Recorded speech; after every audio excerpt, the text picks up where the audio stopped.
Have you ever Googled yourself and realized how much the internet knows about you? It knows your address, your relatives, maybe that one court record you didn't even know existed. I mean, you probably would if it's a court record, right?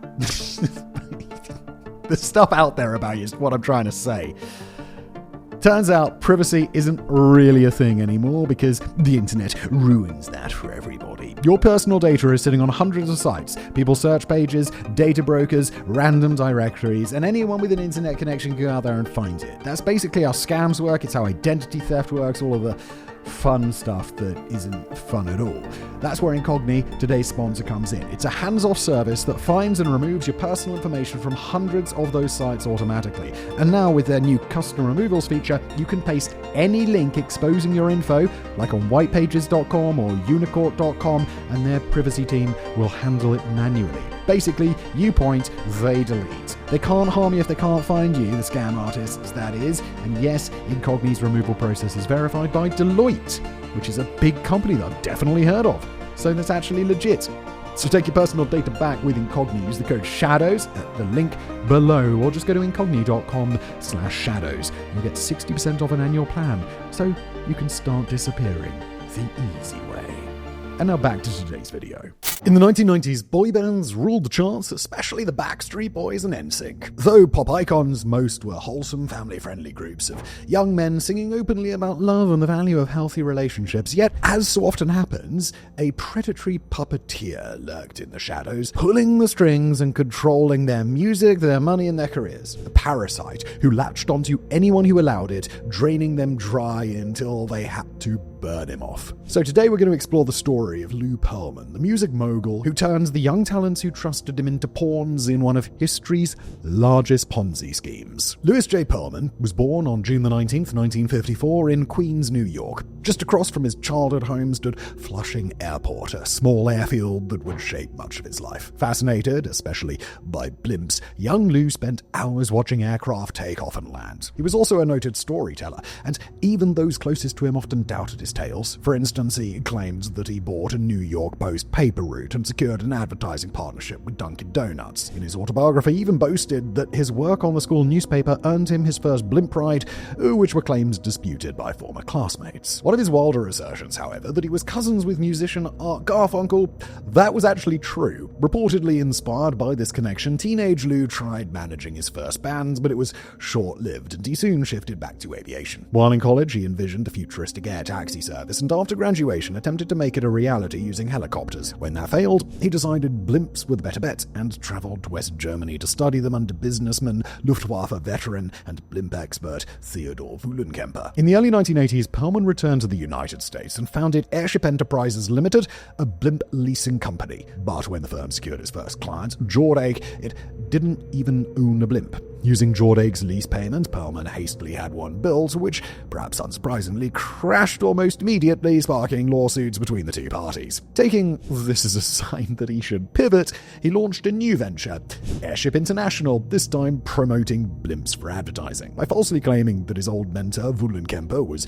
backing the venture, Pearlman raised $3 million and bought a blimp so that this time he would be ready for his first client, which actually turned out to be McDonald's. Over the next few years, Airship International attracted other high-profile clients, including MetLife and SeaWorld, but the success did not last. 3 of the company's 5 airships crashed, and his clients soon began to lose trust. Meanwhile, Pearlman was reportedly using the business as a pump-and-dump scheme. He enlisted a friend at a Queens-based trading firm to actively trade the company's stock, inflating its price to lure investors. At its peak, Airship International traded at $6 per share, while Pearlman quietly unloaded hundreds of thousands of shares of the company that he knew was failing. By the mid-90s, the stock price had collapsed to just 3 cents per share. Pearlman likely didn't mind, though, as he had already extracted what he could from the scam and shifted his focus yet again, this time to the con that was going to make him famous. Around the turn of the 1990s, Pearlman had begun chartering airplane flights. This work brought him into contact with New Kids on the Block, then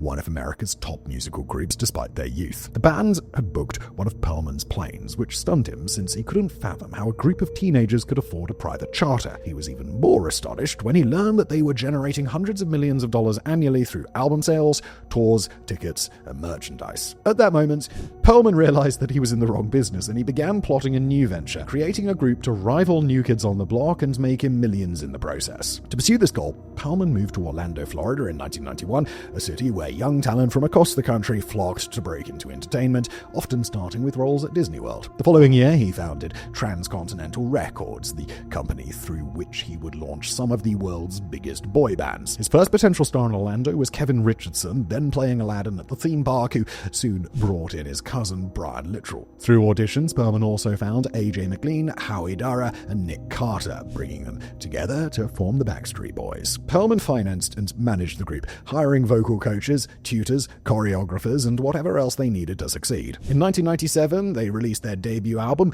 Backstreet Boys, that included the single Quit Playing Games With My Heart, which sold 2 million copies and spent 10 weeks on the Billboard Hot 100. Within just a few years, Pearlman had achieved his goal of creating his own New Kids on the Block. But even as they rose to fame, he was already assembling a second band, and one that would become a rival to his first. A few years earlier, an aspiring musician named Chris Kirkpatrick approached Lou Pearlman with the idea of starting his own boy band. Seeing potential, the rising mogul agreed to finance and manage the group just as he was doing with the Backstreet Boys, but left the recruiting to Kirkpatrick. In 1995, Kirkpatrick brought in his former Universal Studios co-worker Joey Fatone, along with Mickey Mouse Club alumni Justin Timberlake and JC Chasez. Together they formed NSYNC. The last to join was 16-year-old Lance Bass, who flew to Orlando to audition after the original group's bass singer left. By then, Pearlman was deeply involved. Bass later recalled that Pearlman met him at the airport with both a Rolls-Royce and a limousine, flaunting the life he promised the young artist. By 1999, NSYNC had sold over 10 million records, cementing the group as a legitimate musical force, and Pearlman as an international mogul who could seemingly manufacture stars at will. Yet, as band members noted, he also kept up his habit of dubious storytelling, like claiming he personally boosted their success by buying 250,000 copies of their albums out of pocket, a story none of them believed. In reality, the group felt that the success was one-sided. At a celebratory dinner in Beverly Hills with their families, Pearlman promised the first big payout after 2 years of surviving on $35 per day diem, despite touring with names like Janet Jackson and selling mountains of merchandise and moving millions of albums. According to the band, when the checks finally came through, each member received $10,000, an insulting sum compared to what they'd earned. Realizing that they were being exploited, NSYNC unanimously decided to break from Pearlman 2 years after the Backstreet Boys had done the same. The following year, in 2000, they gave their former manager the proverbial finger with the release of No Strings Attached, featuring the hit Bye Bye Bye, both of which were pointed references to Pearlman's manipulative, puppeteer-like ways and to the freedom the band felt in cutting ties with him. But these jabs at the mogul hardly seemed to faze him, as once again he had already shifted his focus to other musical prospects. While NSYNC and the Backstreet Boys were undoubtedly Pearlman's most famous acts, throughout his late 90s, he launched several other groups hoping to replicate their success. These included LFO and Innocence, his attempt at creating a girl group which briefly counted Britney Spears among its members. At the same time, he continued managing a range of other artists, including Aaron Carter, the younger brother of Backstreet Boy Nick Carter, who would later sue Pearlman, just as most of his other talent eventually did. Now, just as the Backstreet Boys were the first to leave the music mogul's company, they were also the first of his acts to take him to court. In 1998, Brian Littrell filed the initial lawsuit against Pearlman, alleging he had concealed the band's true earnings and pocketed a disproportionate share for himself. The following year, his bandmates followed suit, suing their former manager on the same grounds. According to the group, between 1993 and 1998, Transcontinental Records earned roughly $10 million from their hard work, while the entire band received only about $300,000. Court documents revealed that Pearlman was not only collecting fees as manager and producer, but also taking a cut as the self-proclaimed sixth member of the Backstreet Boys. In 2000, NSYNC filed its own lawsuit claiming Pearlman had defrauded them of more than half their earnings. Then, 2 years later, 14-year-old Aaron Carter's legal team escalated matters further, suing Pearlman for racketeering and pointing to a pattern of repeated criminal behavior. Even as these lawsuits mounted, some of which were settled out of court, Pearlman showed no sign of reform. He continued assembling new acts like O-Town while simultaneously venturing into yet more schemes. Around the same time that he was battling the younger Carter sibling in court, Pearlman purchased Options Talent Group, an online talent agency already burdened with a poor reputation. He attempted a series of rebrands, including Transcontinental Talent, TCT, Fashion Rock, and Talent Rock, but no amount of name changes could erase the growing stigma surrounding both him and his new company. TCT operated by charging aspiring talent an upfront fee of $995 plus $19.95 monthly membership. In theory, this gave models access to opportunities and exposure through the company's website. They could also select from various photography packages, each with optional and unsurprisingly costly upgrades in wardrobe, photographers, and more. Models were further encouraged to enter sponsored competitions, some requiring participation fees of up to $1,800. Given Pearlman's reputation by this point, many viewed his latest venture as just another thinly veiled scam, including numerous agencies across the country. In California and Florida, multiple agencies launched investigations into Pearlman, his businesses, and his finances after more than 2,000 people reported his activities to the Florida Attorney General and the Better Business Bureau. Meanwhile, New York's Consumer Protection Board issued a public alert calling TCT the largest photo mill scam it had ever encountered. Yet most investigations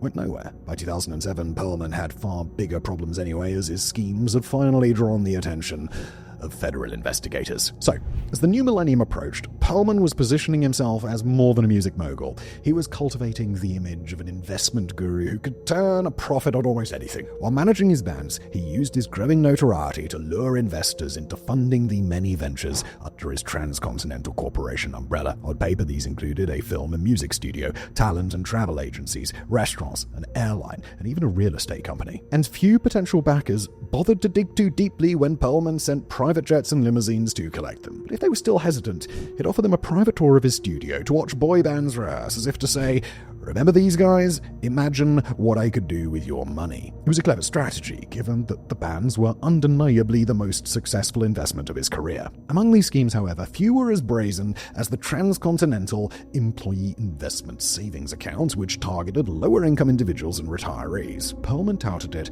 as safe, secure, and offering high returns. Contributors, he claimed, could rest easy, knowing their money was FDIC insured and backed by major firms like AIG and Lloyd's of London. Assertions as fictitious as the returns themselves. By 2006, reports of these activities reached Florida federal prosecutor Roger Hanberg, who concluded that there were enough grounds to launch an investigation. About 8 days into the investigation, though, Pearlman fled the country, only confirming prosecutor suspicions. In response, investigators raided his Windermere, Florida mansion and transcontinental offices, where they uncovered the staggering truth.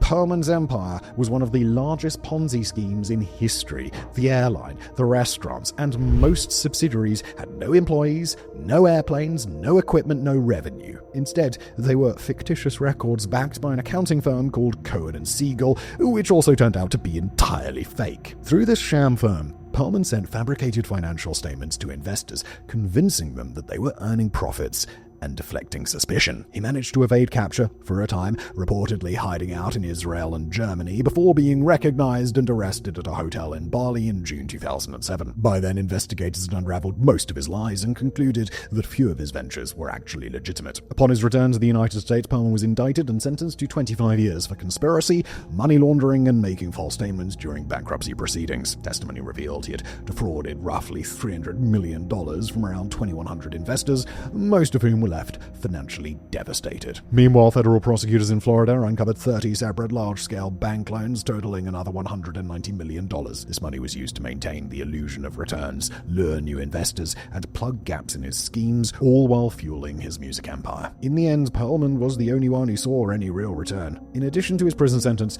Pearlman was ordered to pay more than $500 million in restitution and forfeiture judgments, of which only a small fraction have ever been recovered. Even behind bars, the former mogul tried to revive his old habits. In 2014, he boasted to The Hollywood Reporter that his Ponzi scheme was more believable than Bernie Madoff's. Dubious claim at best, considering Madoff's fraud netted nearly $20 billion over decades. However, just a year earlier, he'd told 2020 that Madoff was a hardened criminal, while he himself was merely a legitimate guy whose plans had spiraled out of control. Pearlman even attempted to launch a reality TV show from prison, reportedly centered on a choir that he had founded behind bars, but in 2016, before any such project could take off, he died in custody of heart failure, still scheming for his next con, whatever it might have been. There's something to admire in someone who starts with little and builds a name for themselves, but admiration ends when it comes at the expense of others, doesn't it? Those who choose to rise by exploiting people, leeching off them without giving their fair share, inevitably discover that the world stops supporting them and their empire eventually collapses.